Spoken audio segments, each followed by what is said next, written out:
지난 토요일 프랑스 리옹에서는 비가 내리는 가운데 노동절 집회가 열렸습니다.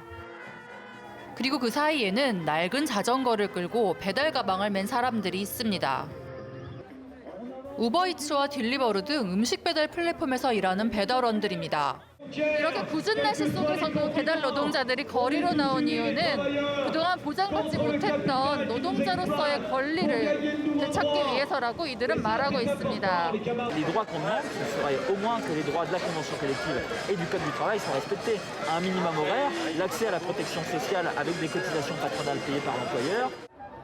엘리아스 씨는 2년 전부터 생계를 위해 배달을 시작했습니다. 그러나 최근 팬데믹과 봉쇄로 인한 대규모 실업으로 배달 일을 하려는 사람들이 늘자 이제 주문건이 쉽게 들어오지 않습니다. 일하는 시간의 상당 부분을 거리에서 대기하고 배달 한 번의 수입은 1유로까지 떨어졌습니다. On tombe à 250 euros, 300 euros de la semaine. Sur 7 jours pleins travaillés, sur une journée de 10 heures. 일주일에 70시간을 일해도 월 최저임금에도 못 미칩니다. 플랫폼 업체에서 약속한 산재보험도 받을 수 없었습니다. Deux accidents de scooter. La première fois, c'était l'épaule. J'ai été en arrêt pendant presque un an. Tout ce qu'ils veulent savoir, c'est au moment de l'accident, moi je me souviens, si j'étais en capacité de finir la commande. 어떤 이들은 이런 노동의 기회조차 잃었습니다. La France est une grande nation, on le sait bien. La France aussi, ça bien, connaît les droits de l'homme. Mais chez nous est traité en sous forme d'esclavage. 이들은 체류 허가증이 없는 이민자들입니다. 유일하게 자신들을 받아주는 음식 배달 서비스 업체에서 시급 5유로를 받으며 2년 넘게 일했습니다. 그러나 이들을 체류증과 계약서도 없이 고용했다는 사실이 언론에 알려지자 업체는 이들이 자영업자라고 주장하면서 하루아침에 200여 명을 해고했습니다. 결국 이들 중 66명은 배달업체를 상대로 소송을 걸었습니다. 그동안 자신들이 그곳에서 근로자로 일했다는 것을 인정해달라는 겁니다.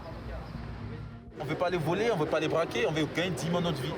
Mais nous espérons que oui, nous allons gagner cette affaire et que nous allons être reconnus comme des personnes, des salariés qui nous permettront d'avoir peut-être un titre de séjour pour pouvoir travailler légalement et payer nos impôts. 지난 한 해 우버이츠와 딜리버루 등 프랑스 주요 플랫폼의 배달원 수는 30% 이상 증가했습니다. 이들은 모두 자영업자로 일합니다. 하지만 최저임금과 실업급여, 산재보험 등 기본적 사회보장도 어렵고 부당해고로부터 보호받지도 못하기 때문에 고용을 정규직 근로자로 바꾸기 원하는 이들이 늘어나고 있습니다. 최근 스페인과 이탈리아에서도 이런 배달원들을 자영업자가 아닌 피고용 근로자로 인정해야 한다는 판결과 법제가 이어지고 있는 상황. 딜리버루와 우버이츠에서 수년간 배달원으로 일하던 테오필 씨는 작년 가을 이 배달업체에 정규직으로 취업했습니다. 협동조합으로 만들어진 이곳은 매출이 늘자 2년 만에 자영업자였던 배달원들을 대부분 정규직으로 전환했습니다. 테오필 씨의 월급은 주 35시간을 일하면서 1,900유로, 약 250만 원입니다. 유급휴가와 연금, 각종 보험 등 사회보장 혜택도 받습니다. Passé en CDI à Olvo, ce qui s'est passé, c'est que ma vie, elle s'est stabilisée. J'avais moins à penser au travail parce que c'était sécurisé. Du coup, j'ai pu plus me projeter dans l'avenir, etc. D'autant plus que Olvo m'a permis d'évoluer dans la boîte et de prendre en responsabilité. 직원을 고용하는 비용은 타 업체의 자영업자 비용 대비 2배 가까이 되지만 고객이 부담하는 배달료는 10%만 올렸습니다. Avec des salariés, on a beaucoup moins de turnover. C'est-à-dire que avec un auto-entrepreneur, lui, il peut partir juste après avoir fait sa formation. Un salarié, il va plutôt rester 1 an, 2 ans, 3 ans. C'est un investissement un peu plus long terme. Et voilà, et ça nous permet encore une fois de garantir une qualité de service et une continuité dans la qualité de service. 그리고 지난 2월 대표적 음식 배달 서비스 업체 저스트잇도 올보와 같은 이유로 4,500명의 배달원을 정규직으로 고용하겠다고 발표했습니다. 하지만 3월 말 영국 주식시장에 상장했다가 배달원 고용 문제에 대한 우려로 주가 폭락 위기를 겪은 딜리버루는 완강한 입장을 고수하고 있습니다.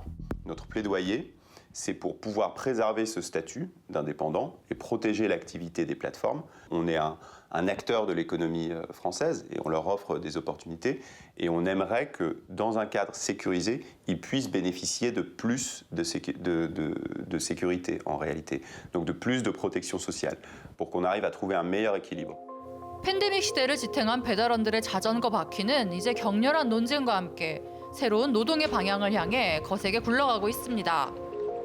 C'est pour ça qu'on est vraiment confiant, on s'est dit oui, c'est pas une affaire qui concerne seulement nous. Si nous on gagne à travers nous, les autres aussi voilà, pourront bien travailler et avoir une meilleure vie.